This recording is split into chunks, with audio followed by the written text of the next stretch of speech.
Rédiger son CV. En moyenne, un recruteur passe entre 10 et 30 secondes sur un CV.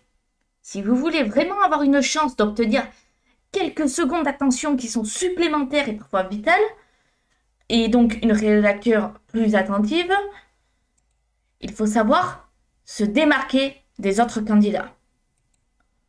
Premièrement, en soignant la forme. On en a déjà parlé et forcément on en reparlera. C'est essentiel. En la matière, il faut éviter à tout prix de recopier sur un camarade, un collègue, un ami, qui lui-même risque d'avoir pompé sur un autre ou d'avoir téléchargé un modèle d'Internet qui existe déjà. C'est la meilleure façon d'obtenir un CV le plus banal qui existe et le plus anonyme qui soit. Un CV, comme les entreprises en reçoivent des dizaines, voire des centaines par jour, pour ne pas dire des milliers. Deuxièmement, en allant à l'essentiel. La majorité des gens aiment beaucoup parler d'eux, de ce que ça veut faire.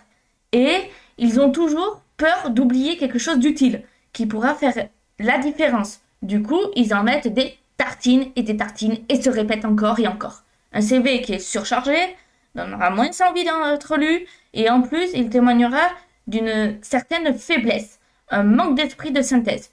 Prenez le contre-coup en faisant le plus court, le plus précis et le plus succinct possible. Troisièmement, la plupart des candidats se contentent d'énumérer toute leur expérience, comme si on fait un inventaire. Si le recruteur n'y voit pas d'intérêt et que ça ne rentre pas dans son intérêt à lui, il décrochera très rapidement et ne vous recontactera même pas. Il faut mettre en avant vos expériences les plus similaires à la mission à laquelle vous postulez, en prenant soin bien sûr d'évoquer vos réussites, vos savoir-faire directement en lien avec les prérogatives du poste. En fait, votre CV doit montrer que contrairement à vos rivaux, vous connaissez cette entreprise et de ce fait les problématiques. Enfin, quatrièmement, si seulement vous exercez un métier créatif tel que designer, graphiste ou publicitaire, vous pouvez aussi vous distinguer par le choix du format, voire du support. On a par exemple vu des étudiants en design imprimer son CV sous forme de tablette de chocolat 3D. Certains ont transformé leur CV en set de table ou encore en gobelet à café, voire en bouteille de Coca-Cola. En la matière, plus on fait preuve d'imagination, plus on risque d'attirer l'attention. Ici, l'idée de l'audace prévaut sur le contenu même du CV. Mais attention, trop d'originalité tue l'originalité. La surenchère peut provoquer l'indigestion en quelque sorte.